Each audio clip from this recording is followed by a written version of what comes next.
And the universities may be one possible site where we can witness real-time kind of change happening, both in terms of the sources of funding and the types of funding that are happening. For instance, if I remember right, a few years back, there's the National Institute for Allergy and Infectious Diseases, branch of the NIH that usually deals with naturally caused diseases, got a huge endowment from the Biodefense Fund for research in biodefense and immunity.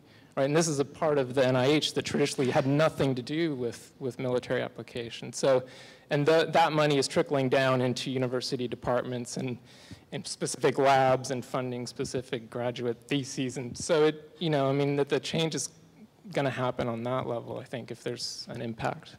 George? Yeah, I think I definitely just agree with that. And I think you see most of the funding for application, even for basic science, comes from private industry, venture capital at the edge, and the military. And they want it. They don't even know what they want. Sometimes don't even know what they want it for, but they know that either they can make a lot of money or they can use this for defensive or sometimes even offensive purposes in the military. And scientists have a tendency to say, well, that's not our business. We're in this for truth, justice in the America. We're in this to find out how nature works. How people apply it is not our business. And if that ever was true, I don't think that's true anymore. It's been suggested, for example, that scientists should take something like the physician's oath, first do no harm, that there should be that kind of ethic for scientists, and that they should themselves, I don't want to regulate it either, but the scientists themselves should say, there are some things that are off limits. We're not going to make new pathogens that can hurt human beings. We're not going to try to make things that compromise immune systems, for example. Some things we're just not going to do. And if we see our fellow scientists doing them, we're going to shut them down. Do you think there's been a change in the scientific culture in the past few years from the way that the government has been cracking down on people like Steve and this other case of a scientist in Texas who was mishandling plague samples? I mean, is that having much of an effect, or do you think people are just sort of going on their way? Oh, I think scientists, certainly it's gotten their attention, and it's gotten a lot of them out of any area that's got anything to do with you know, so-called class 1 pathogens. You know, there were like 800 labs working on them before 9/11. They're down to under 200 now. Some just quit, so we're not going to do this work at all. But those that are continuing to do the work, I think, still believe, and so do I, that openness is much better deterrent against something bad going on than a lot of classified work and a lot of secret work. And this mainstream scientists have kept this, but it's, you know, industry and the military have not. They're used to trade secrets, and they're used to secrets. So there's a real culture clash there, and that's where Steve's work, it seems to me, comes in. It points out that culture clash. It points out that real discontinuity here, makes us all very uncomfortable, and now we, theoretically, if there's a we left in our democracy, have to figure out what the hell to do about this. So as the public hardly ever gets involved in this at all, except as victims. So, Steve, I mean, maybe you could talk a little bit about where your own work is headed now, I mean, after all this experience. Yeah, you give it up? Yeah. No, we were not giving up, that's for sure. Our work in recent years has been pretty much dedicated to anti-war. I mean, and where kind of the war machine and life science intersect. That's basically what we've been working on. We just finished a big project on incendiary weapons and their illegal use in Iraq right now against civilians. And as you saw, we were doing the marching plague. I mean, we did that for 2.5 years or so after my initial arrest. So you know, that's the kind of thing that we've been working on. And a lot of what just Eugene was talking about, our last book, also titled Marching Plague, was, you know, went into quite a bit of this real kind of very serious complaint that it is a zero-sum game in terms of global public health. There are so many funds, and if they're going to the military, they're not going to solve real public health crises that are going on right now. And as you say, I'm not necessarily 100% against preparedness, but I am about aiming the grand majority of funds toward the things that are killing us now, as opposed to these kind of very unlikely scenarios that you should tell some of them, because you just go, come on. You know, yeah, come on, this is going to happen. Yeah, and government officials have been, you know, very complicit in building these narratives, and you know, and trying to scare people. And I mean, even calling germ warfare itself, at least as it's currently understood, a weapon of mass destruction is basically not true, right? I mean, if we take something like the 2001 anthrax attack, there was 5 deaths, maybe 6, depending on how you count them, and 22 infections.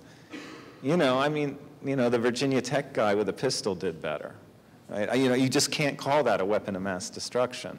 It's a mass inconvenience and, you know, a mass hysteria, mass distraction. But, you know, I'm very, looking back over the history of germ warfare with any kind of sobriety, it's not this grand killer, and it's why in the end, almost everywhere except for the USSR, and then unfortunately for us, Bush has replugged it in, you know, that the germ warfare programs were unplugged everywhere. Everyone just went, this is just not going anywhere. But anyway, that's the kind of research that interests now, because, you know, like I said, our main concern at this point is stopping the war. And, you know, if we have a sub-principle that interests us now, and that is basically fighting for our rights here, because, you know, what's being shut down and what this whole conversation is about is getting pressure for that which we legally have the right to do. Right? That's where we're being pressured. We're not being pressured for working in the gray areas or crossing the line or anything like that, but for what we have the legal right to do. And as we all know, and if rights are only won in struggle, they're not because they're on some piece of paper some guys wrote a couple hundred years ago. Right? And so this, you know, for us, this is the other thing, is we feel like we really have to kind of defend what we have the legal right to do, and to do it in spite of the fact when, you know, you might have that thought, right, when authority gets in your head and you go, man, I don't know if this is a good idea. This could, you know, be mistaken or taken for something else, or I could be taken in a very bad direction or misinterpreted. I think you have to put those fears aside and just kind of say full steam ahead regardless. And, you know, if you end up having to fight a case, there's a lot worse that can happen to you. And it's brewing in DC right now, that a lot worse. Thank you. That's a very good attitude, and we're all quite lucky to live in a society that has artists like you who are willing to take a chance. I'm quite serious about that, because you are challenging authority, and they're not happy about it, because even though you're absolutely correct that biological warfare by virtually every general who's ever talked about it is that it's more trouble than it's worth. Nobody really wants to do it. It's not useful. Nonetheless, it scares the hell out of the American public, just to think about it. You know, if you look at the new Andromeda strain that was put out this week, it's all about military. Well, there's that, but it's worse. It's so internalized. I mean, I even scare myself working with bacteria sometimes, right? Because we're taught from the time we're kids, you know, the germs are coming for you, and it's all the authorities. It's your parents, your teachers, your doctor. And, you know, and let's not forget the $4.5 billion industry in, you know, sanitizers and disinfectants. Right? I mean, you have a company like Purell with the slogan, "Imagine a touchable world." Imagine a touchable world. That's their slogan. It's like, it's so dangerous out there. If you just touch that doorknob or that railing, you're done for. Right? I mean, yeah, and why are people, I mean, it's really a non-rational thing that we can't help but internalize. And it's one of the ironic things about my case. One of the reasons we were working with Bob wasn't because we couldn't buy it ourselves. We could. I order it all the time. But because, you know, when we go places, you get, particularly cultural institutions, they don't know. I mean, they're not trained in life sciences, or certainly not microbiology. And they say, ooh, you know, this stuff looks a little scary. I mean, you know, we don't know what's going on here. And it's like, you know, here we are, the kooky artists. But we could always go if we bought it with Bob and say, well, ask our scientist friend who we worked with and got it for us and see if it's safe. And, you know, and that would be much more believable and legitimate. And so that's why we were working with them on this particular project, because it was a way we thought to really puncture the misperception of danger that's often associated with completely non-pathogenic types of bacteria. And then what happens? He gets convicted.